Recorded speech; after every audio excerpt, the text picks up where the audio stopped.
सबको समझ आ गया क्या हो रहा है? कंसेप्ट क्लियर हो गया सभी को? Yes sir. ठीक है, अब आ जाइए जरा नेक्स्ट क्वेश्चन पर, दैट इज क्वेश्चन नंबर 21। बच्चों मैं ये क्वेश्चन इसलिए कर रहा हूँ ताकि आप लोगों को प्रैक्टिस हो जाए, और आपको प्रैक्टिस तभी होगी जब आप लोग प्रैक्टिस करके देखेंगे। बिना करे प्रैक्टिस करोगे नहीं, क्वेश्चन करके देखोगे नहीं, सॉल्यूशन आपसे होगा नहीं। मैं पहले ही बोल रहा हूँ। कह रहा क्वेश्चन में आपके पास दो एलिमेंट है, ए और बी। ठीक है, ये कंपाउंड्स बना रहे हैं और उन कंपाउंड का फॉर्मूला है AB2 और AB4। ठीक है जी, एक का AB2 फॉर्मूला, एक का AB4। कह रहा जब 20 ग्राम ऑफ बेंजीन, या लिख दिया मैंने 20 ग्राम ऑफ बेंजीन को डिसॉल्व किया आपने, तो 1 gram of AB2 louvers the freezing point by 2.3 kelvin. 1 gram AB2 का जो फ्रीजिंग पॉइंट है वो लोअर हो गया बाय, फ्रीजिंग पॉइंट लोअर कितना हो गया, it is lowered by 2.3 kelvin. ठीक है जी, फिर उसने कह दिया जब 1 ग्राम ऑफ AB4 डाला गया बेंजीन के अंदर, इसी 20 ग्राम बेंजीन को 1 ग्राम AB4 में डाला गया, तो फ्रीजिंग पॉइंट लोअर हो गया 1.3 केल्विन। तो उसने कहा अगर molar depression constant for benzene, यानी कि KF की वैल्यू, मोलर डिप्रेशन कांस्टेंट दिया हुआ है बेंजीन का, दैट इज 5.1 केल्विन kg पर मोल।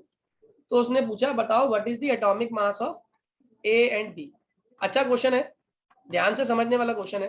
पहली बात तो मुझे क्लियर हो गई इसमें कौन सी कॉलिगेटिव प्रॉपर्टी लगने वाली है, depression in freezing point. Formula क्या लगता है, delta TF is equals to KF into M is what, W2 upon M2 into 1000 upon W1। यहाँ में मुझे एक बात समझ आ गई, दो सॉल्यूट दिए, दो कंपाउंड दिए हुए, दो इक्वेशन बनेगी इसमें। अब डेल्टा TF की बात करता हूँ, उसने डेल्टा TF इस बारे में दे रखा है। फ्रीजिंग पॉइंट पहले केस में कितना लोअर हो गया, 2.3 लिख दिया मैंने 2.3। KF कितना है 5.1, W2 कितना है 1 ग्राम, M2 निकालना है AB2 का, यानी कि मॉलिक्यूलर मास ऑफ AB2 निकालना है मुझे, 1000 वही का वही, और बेंजीन का मॉलिक्यूलर मास दे रखा है, गिवन मास दे रखा है 20 ग्राम। कितने लोग को ये फर्स्ट इक्वेशन समझ आ गई? फर्स्ट आ गई तो सेकंड तो और आसान है। सेकंड में कितना लोअर हो चुका है वो, सेकंड में लोअर हो चुका है 1.3। फ्रीजिंग पॉइंट कितना रहने वाला है, KF की वैल्यू क्या रहने वाली है, सेम KF फिर से हो जाएगा 5.1 into 1 upon molecular mass of AB4 into कितना हो जाएगा 1000 अपॉन नीचे क्या हो जाएगा 20। ये निकल के आ गई सेकंड इक्वेशन। यहां से मेरा निकल के आया MAB4 और यहां से मेरा निकल के आ गया MAB2। मेरी बात समझ आ गई? मॉलिक्यूलर मास ऑफ AB2 और मॉलिक्यूलर मास ऑफ AB4 आ गया नहीं आ गया? मान low molecular mass of AB2 निकल के आ गया 115 और मॉलिक्यूलर मास ऑफ AB4 निकल के आ गया 190।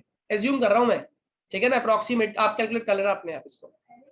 तो अगर मैं इसको ऐसे लिख दूं बच्चों, क्या कि mass of A plus twice of mass of B is equal to 115, सही है गलत है? से खोला ही तो है मैंने। AB2 कैसे बना होगा, AB2 का मास 115 मतलब क्या है, उसमें एक A है और दो उसमें क्या है B है, यानी कि A plus simply A plus 2B is equal to 115। Am I clear to all? और AB4 का मतलब क्या हो गया, जल्दी बोलो, AB4 का मतलब क्या हो गया? A plus 4B। बहुत बढ़िया, A plus 4B equal to कितना हो गया 190। मैथ्स तुम्हें आती है थोड़ी थोड़ी, और मैथ्स में तुमने सीखा हुआ है एलिमिनेशन मेथड, ठीक है ना? इसमें तो साफ साफ तुम्हें दिख रहा है क्या क्या एलिमिनेट हो रहा है, हटा दो उसको। इसमें से मैं काम करता हूँ, सेकंड माइनस, अगर फर्स्ट में सेकंड माइनस, तो ये माइनस ये माइनस ये माइनस, ये खत्म हो गया, ये कितना हो गया -2B, और ये कितना हो गया नियरली नियरली, चलो अगर मैं इसको 110 मानता तो कितना हो गया -75। एज्यूम कर लिया इतना आ गया, माइनस से माइनस कट गया, B की वैल्यू आ गई, B कितना हो गया 75/2। हाँ या ना? क्यों भी बच्चा, B की वैल्यू आ गई? Yes sir. और अगर B की वैल्यू आ गई तो A की वैल्यू भी आ गई। कितने लोगों को A की वैल्यू निकालनी आती है? अरे A plus yes sir. 37.5 is equals to 115, A की वैल्यू निकल गई। तो अगर A निकल गया, B निकल गया, तो मुझे लगता है AB2 और AB4 तुरंत निकल गए। क्यों? AB2 इक्वल टू क्या था, A plus 2B, that is A की वैल्यू जो आई होगी प्लस 2 इंटू 37.5, AB2 निकल के आ गया। और AB4 कैसे निकालोगे, AB4 is A plus 4B, यानी कि क्या करोगे, A का mass plus 4 into 37.5 equal to किसका मास आ गया AB4। मेरी बात समझ आ गई? हाँ या ना? यस सर आ गई।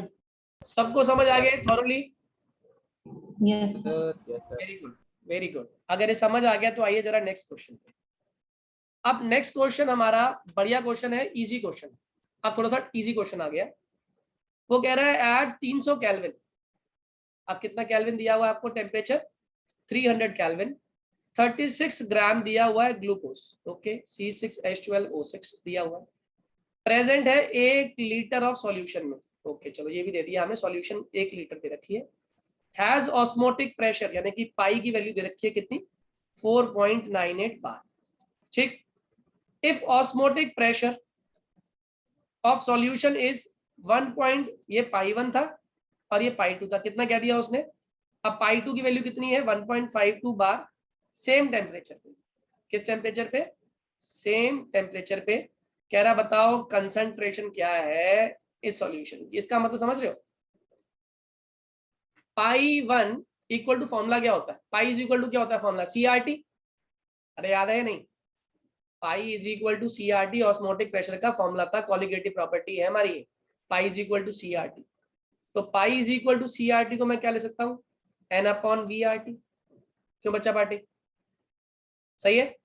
तो pi yes sir. Pi 1 is equals to N1VRT। क्यों? क्योंकि वॉल्यूम तो सेम ही है, वॉल्यूम तो हमारी सेम ही है नहीं? अरे दोनों में तो 1 ही लीटर तो है वॉल्यूम।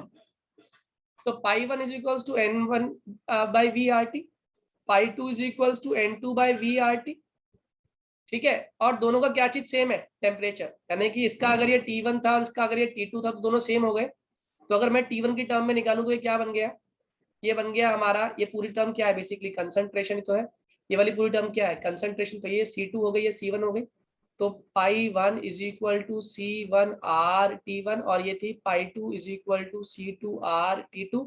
दोनों में T1 T2 बराबर है, तो अगर T1 T2 बराबर है तो बेसिकली ये बना पाई 1/C1R इक्वल्स टू T1 और ये बना पाई 2/C2R is equal to T2। अगर दोनों T1 T2 बराबर है तो काम हो गया हमारा। T1 इक्वल टू T2 दे रखा है आपको, तो बताओ क्या चीज कट गई? पहले तो ये बताओ मुझे। Pi 1/C1R is equal to pi 2/C2R आया है नहीं आया? R से R कट गया, तो बताओ फॉर्मूला क्या रह गया? पाई 1/पाई 2 is equals to C1/C2। Am I clear to all? जल्दी बोलो, am I clear to all? हाँ या ना? Yes sir. क्या गिवन है? Yes sir. क्या गिवन है इस बार? क्या क्या गिवन है? जल्दी बोलो। पाई 1 गिवन है? पाई 1, यस सर गिवन। पाई 2 गिवन है? गिवन है। Yes sir. क्या मुझे कंसेंट्रेशन 1 गिवन है? वो निकाल लेता हूँ ना। 36 ग्राम ऑफ ग्लूकोज था 1 लीटर सॉल्यूशन में। Concentration is what? Concentration is what? Molarity ना। मोलैरिटी का फॉर्मूला क्या होता है? Number of moles of solute upon volume of solution in litre. कितने लोगों को ये फॉर्मूला याद है? याद है सर। याद है? अगर याद है तो क्वेश्चन सॉल्व हो चुका है। क्यों? Number of moles of solute कितना था मेरा? Number of moles of solute निकाल दो बच्चों। कितना ग्राम है? 36 ग्राम ग्लूकोज, ये हो गया 36/180 whole upon volume of solution litre. 1 litre दे रखा था हमें, है ना? सॉल्यूशन 1 लीटर दे रखा है, क्वेश्चन ही सॉल्व हो गया है। तो 36/180 कितना होता है? 1/5। लो क्वेश्चन सॉल्व कर दिया हम लोगों ने। क्या लिखा? पाई 1/पाई 2 इज इक्वल्स टू 1/5/C2। ये पता है, ये पता है, ये पता है, ये निकाल। कितने लोगों को समझ आ गई पूरी कहानी? हाँ या ना? आ गई सर। आ गई? आसान क्वेश्चन था, टफ तो नहीं था। सर तो चलिए आ जाइए जरा नेक्स्ट क्वेश्चन पर। नेक्स्ट क्वेश्चन है, कह रहा है suggest the type of intermolecular attractive forces. सबसे पहले क्वेश्चन नंबर 23 में आपको पहला एग्जांपल दिया हुआ है n hexane n heptane. Hexane और ऑक्टेन, सॉरी हेप्टेन नहीं, हेक्सेन और ऑक्टेन दिया हुआ है और पूछ रहा है बताओ ये कैसे मॉलिक्यूल है। पहली बात तो इसमें पोलैरिटी नहीं होती, ये पोलर मॉलिक्यूल है क्या? बड़ा पोलर मॉलिक्यूल जिसमें एक इलेक्ट्रोनेगेटिव एलिमेंट हो ना। तो इसका फॉर्मूला देखें तो हेक्सेन इज व्हाट? C6H14 और ऑक्टेन इज व्हाट? C8H18। कहीं भी कोई इलेक्ट्रोनेगेटिव एलिमेंट का नामो निशान नहीं है, इलेक्ट्रोनेगेटिव एलिमेंट नहीं है। और इलेक्ट्रोनेगेटिव एलिमेंट नहीं है तो पोलैरिटी नहीं है। और पोलैरिटी नहीं है तो ये पोलर नहीं है, ये पोलर नहीं है तो ऑब्वियस सी बात है कैसा मॉलिक्यूल है, नॉन पोलर। मेरी बात समझ आ रही है, हाँ या ना?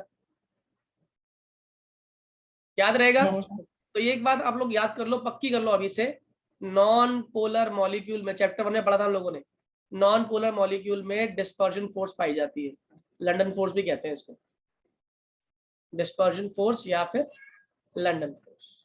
M I clear? तो एन हेक्सेन एन में कौन सी फोर्स है?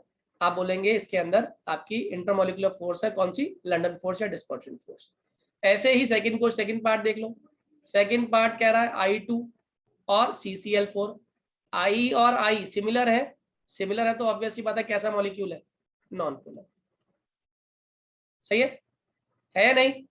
CCl4 के अंदर भी कार्बन और क्लोरीन के अंदर अगर देखा जाए तो कोवलेंट बॉन्ड बनता है इसके अंदर, और कोवलेंट है तो कोई पोलैरिटी नहीं है, पोलैरिटी नहीं है तो ये भी मॉलिक्यूल कैसा होगा, नॉन पोलर। क्यों? इसका एक और भी रीजन नॉन पोलर होने का, एक रीजन और भी है, इसकी डाइपोल मोमेंट कितनी होती है अगर याद हो आप लोगों को तो? 0। याद है क्यों होती है 0? Yes, sir. Cl ऊपर खींच रहा है और 3 Cl कहाँ खींच रहे हैं? नीचे। नीचे. तीन नीचे वालों का रिजल्टेंट ऊपर वाले की मूवमेंट को कैंसिल कर देता है, याद आ गया? तो म्यू कितना आता है हमारा? 0, इसलिए कैसा मॉलिक्यूल है? Non polar. और नॉन पोलर तो कौन सी फोर्स लगेगी फिर से बताओ? London force. फोर्स। कितने लोग को ये बात समझ आ रही है मेरी, हाँ या ना? Yes, sir. Very good. आ गई तो आइए जरा नेक्स्ट पार्ट पर। नेक्स्ट पार्ट और भी आसान है, कह रहा है आपके पास दे दिया इस बार मिथेनॉल और acetone. Methanol, what is methanol? Formula क्या होता है मिथेनॉल का?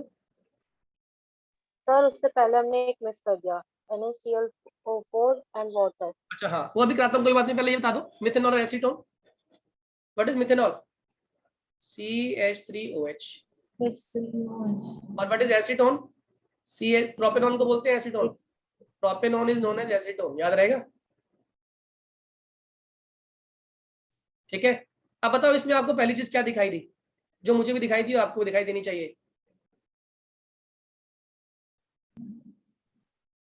इसमें पहली चीज क्या दिखाई दे रही है आप लोगों को? सीधी सीधी पहली चीज क्या दिख रही है बच्चों, जल्दी बोलो।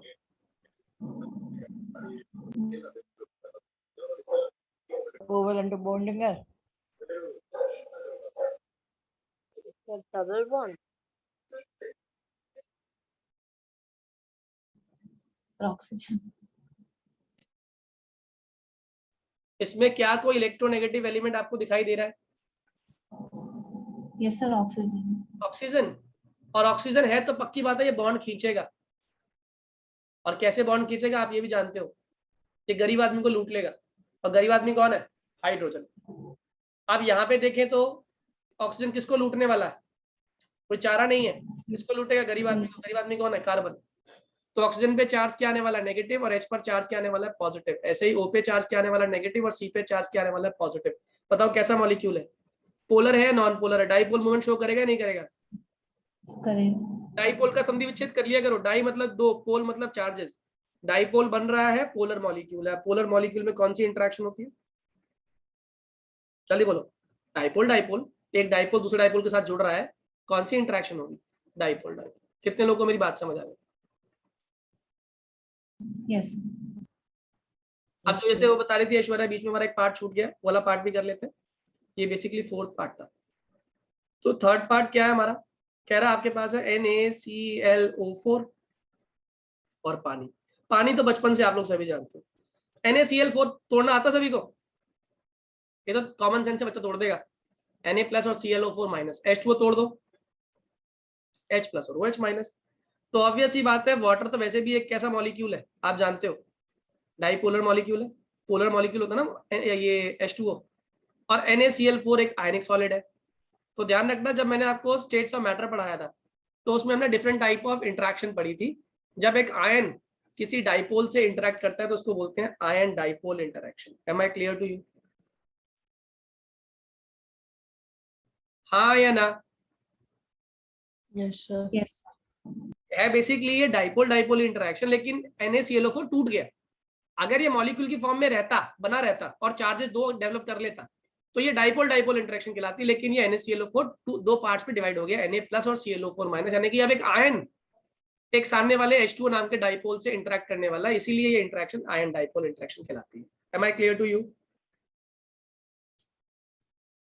मेरी बात समझ आ रही है बच्चों, हाँ या ना? यस सर, आ रही है। इसका लास्ट पार्ट समझ लो इस क्वेश्चन का, और वो आज का भी लास्ट पार्ट होगा। कह रहा आपके पास CH3CN है और आपके पास C3H6O है। आप पहले समझ लो what is CH3CN, CH3C triple bond N, what is C3H6O, CH3CH2 CH2 नहीं sorry CH3C double bond O CH3, अभी पढ़ा थोड़ी देर पहले। बताओ ये कैसा मॉलिक्यूल है और ये कैसा मॉलिक्यूल है, क्यों है ऐसा मॉलिक्यूल, बताइए, ये बताइएगा मुझे आप। बताओ ये कैसा मॉलिक्यूल है, पहले वाला पोलर है, नॉन पोलर है, कैसा है ये? डाइपोल बना सकता है, नहीं बना सकता? अरे नहीं बना सकता। बिल्कुल बना सकता है, भाग के बना सकता है। हाँ, बताओ क्यों? बना सकता है। क्योंकि सर, 3 बॉन्ड है। N नॉन मेटल है, पहली बात तो N नॉन मेटल है, और नॉन मेटल क्या होते हैं? Electronegative element. दीपांशु ये बात याद रखो, नॉन मेटल क्या होते हैं? इलेक्ट्रोनेगेटिव, बॉन्ड को विड्रॉ करते हैं। तो N ने बॉन्ड को विड्रॉ किया तो C पर चार्ज क्या आ गया? पॉजिटिव। दोनों के चार्जेस वही रहने वाले हैं, इसीलिए क्या बन गया ये? It is behaving like a dipolar molecule. बता दूसरे वाले केस में क्या होगा? O बॉन्ड को विड्रॉ करेगा, O पे चार्ज क्या आएगा? नेगेटिव, C पे चार्ज क्या आएगा? पॉजिटिव। दोनों के ऊपर क्या बन रहा है? एक डाइपोल क्रिएट हो रहा है। कैसा मॉलिक्यूल है? डाइपोलर। अब बताओ, ये तो साफ साफ अंधे को भी दिखाई देगा, कौन सी इंटरेक्शन होने वाली है? अरे कौन सी interaction? Dipole. Dipole dipole. That is it for today. इतना समझ आ गया सभी बच्चों को? आई होप ये क्लियर हो गया होगा सभी लोगों को, हाँ या ना? Yes sir. Yes, sir. हाँ